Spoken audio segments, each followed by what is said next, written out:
जय श्री राम।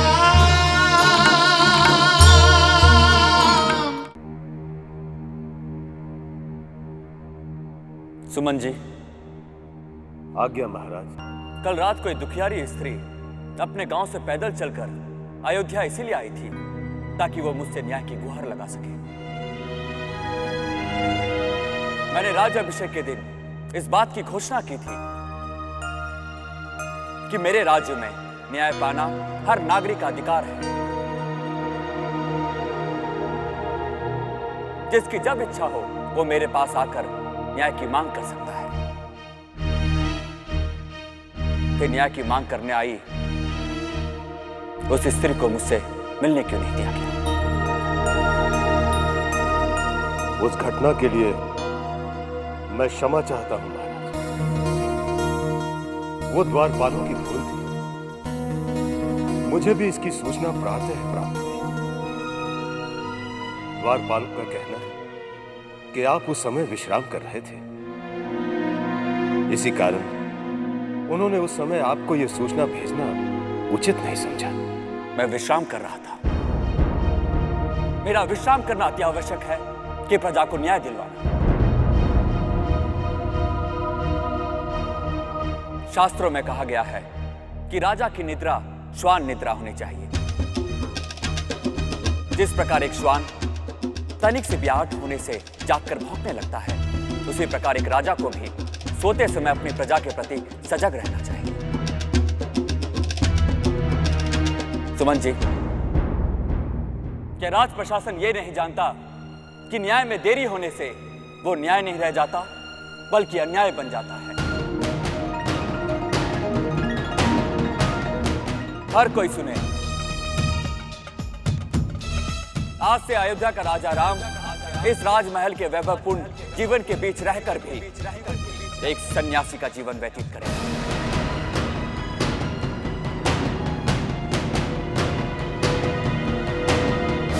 एक सन्यासी के समान उसकी कुटिया के द्वार दिन रात प्रजा के स्वागत के लिए खुले रहेंगे। आज से राम अपनी प्रजा के हित के लिए, अपने नागरिकों की सुख सुविधाओं के लिए ही जिएगा। विश्राम तो बहुत छोटी सी बात है। अपनी प्रजा की प्रसन्नता के लिए राम अपनी बहुमूल्य से बहुमूल्य वस्तु और प्रिय से प्रिय व्यक्ति का भी त्याग कर सकता है।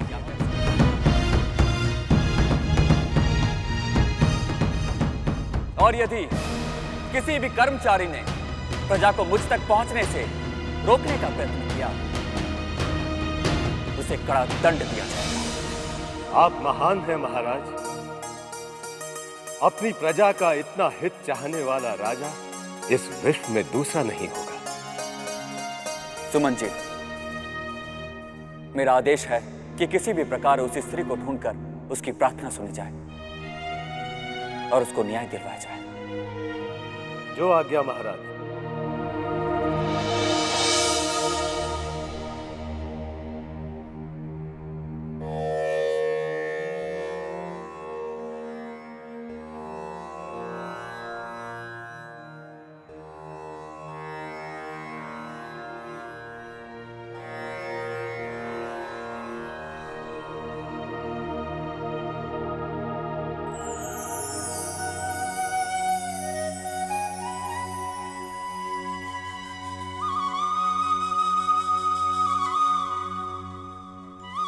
राम, सीता ने मुझे बताया कि न्याय मांगने आई किसी अनजान स्त्री के कारण तुम्हारा मन शांत नहीं है। हाँ माँ, जब मेरा मन अशांत हो जाता है तब मुझे तुम्हारे ही आंचल की याद आती है। माँ, वनवास के समय जब मैं तुमसे दूर था तब मुझे तुम्हारी ही याद से शक्ति मिलती थी। माँ, आज मेरी भूल के कारण एक स्त्री को न्याय नहीं मिल पाया। मैंने द्वारपालों को सही निर्देश नहीं दिए थे। मेरे अनेकों पूर्वजों ने इस रघुकुल की कीर्ति में अपना योगदान दिया है। अनेकों महान राजा इस कुल में हुए हैं जिनकी गाथाएं ये संसार आज भी गाता है। माँ, मुझे आशीर्वाद दे कि मैं उन्हीं की भांति प्रजा हित में अपना जीवन समर्पित कर सकूं। मेरा आशीर्वाद तो सदा तुम्हारे साथ है राम। आज राज्यसभा में तुमने जो घोषणा की है, मुझे उसके बारे में पता है। आज से पहले कभी सूर्यकुल के किसी राजा, यहाँ तक कि तुम्हारे पिता स्वर्गीय महाराज दशरथ ने भी ऐसी घोषणा नहीं की थी। तो राम, तुम तो पहले ही जनहित में सबसे आगे निकल चुके हो। माँ, एक बात बताइए कि जब पिताजी के सामने ऐसी परिस्थितियां आया करती थी तो वो क्या करते थे? वो प्रजा का हाल जानने के लिए केवल गुप्तचरों पर निर्भर नहीं रहा करते थे राम।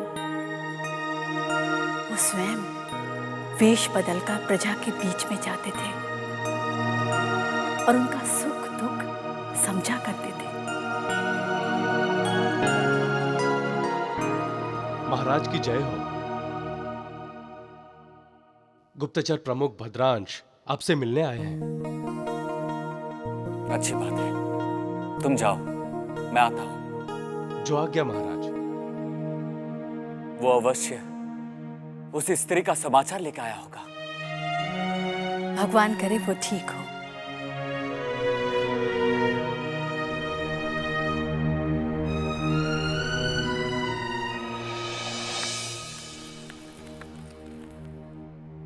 प्रणाम महाराज। मुझे विश्वास था कि तुम उस स्त्री की सारी सूचना लेकर आओगे।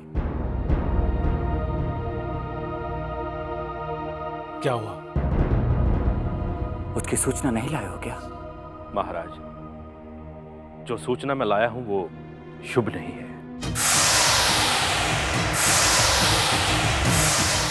महाराज, जो सूचना मैं लाया हूं वो शुभ नहीं है। क्या बात है? कहीं न्याय ना मिलने के कारण उसने? नहीं महाराज, मैं इस समय किसी और विषय में आपसे भेंट करने आया हूं महाराज। अनंत की आपको याद है ना, हमारा गुप्तचर जिसे हमने मधुपुरी भेजा था? हाँ हाँ, क्या हुआ उसे? मधुपुरी के दैत्यों के सामने उसका भेद खुल गया महाराज। भेद खुल गया? परंतु कैसे? वो हमें कुछ सूचनाएं भेज रहा था जिसे मधुपुरी के दैत्यों ने सुन ली। वो जीवित तो है?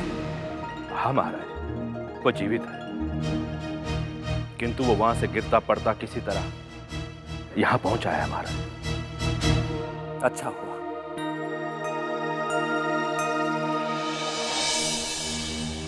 अनंत, अनंत, महाराज राम तुम्हें देखने आए हैं। उठो मत अनंत, अन्यथा तुम्हारे घाव कर सकते हैं। प्रणाम महाराज। प्रणाम अनंत। तुम्हारे जैसे देशभक्तों और वीरों के कारण ही हमारे राज्य का नाम इस संसार में सम्मान सहित लिया जाता है। तुमने राज्य के लिए अपने प्राण दांव पर लगाने में एक पल की भी हिचकिचाहट नहीं की। इसीलिए मैं तुम्हें राजमित्र की उपाधि से सम्मानित करता हूं। राजवैद्य जी, इसका उपचार आप स्वयं करें और अच्छी से अच्छी औषधियां देकर इसे जल्द ठीक करें। जो आज्ञा महाराज।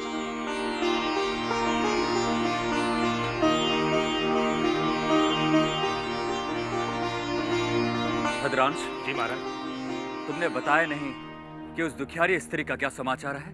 महाराज, हमारे गुप्तचर और सैनिक उसे ढूंढने का भरपूर प्रयास कर रहे हैं। अर्थात वो लोग उसे अभी तक ढूंढ नहीं पाए। भद्रांश, इस पल के बाद तुम्हारी और हमारी भेंट तभी संभव होगी जब तुम उस स्त्री की सारी सूचनाएं लेकर आओगे। ये आप क्या कह रहे हैं महाराज? मैं ये कह रहा हूं, जब तक उसका पता नहीं चल जाता तब तक के लिए मैं तुम्हें राज सेवा से मुक्त करता हूं।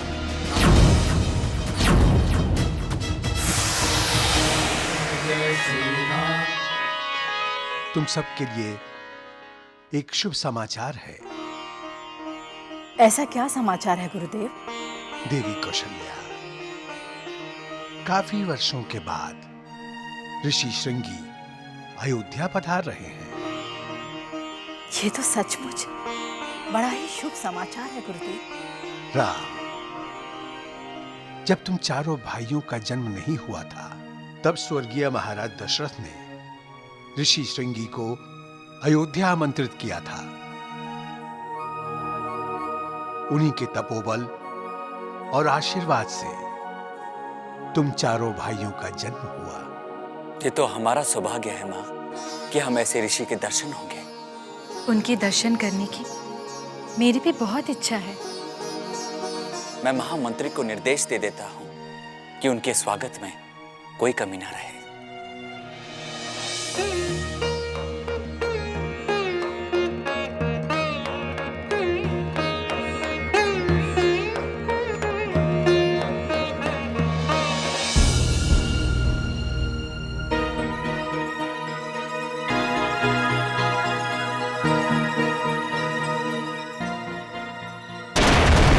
क्या बात है ऋषिवर, सब ठीक तो है ना?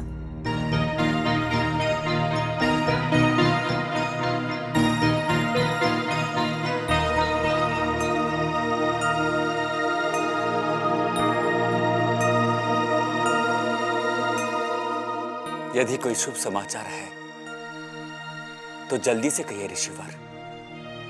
हम आपके मुख से शुभ समाचार सुनने के लिए व्याकुल हैं। शुभ संकेत ये है कि राजरानी सीता 2 पुत्रों की माता बनने वाली हैं।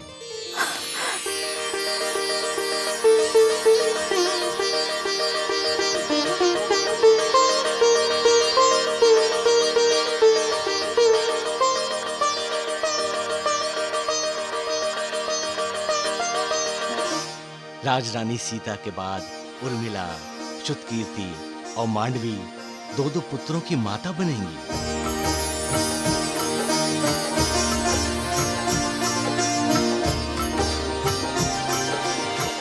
राम, तुम्हारे दोनों पुत्र तुमसे भी अधिक बलवान होंगे।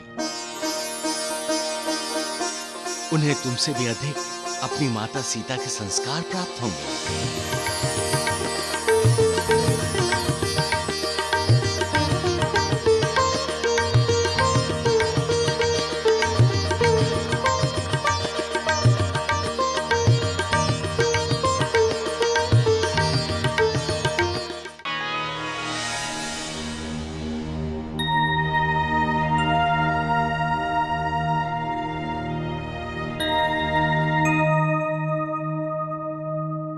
तुम मुझे इस प्रकार क्यों देख रही हो सीते?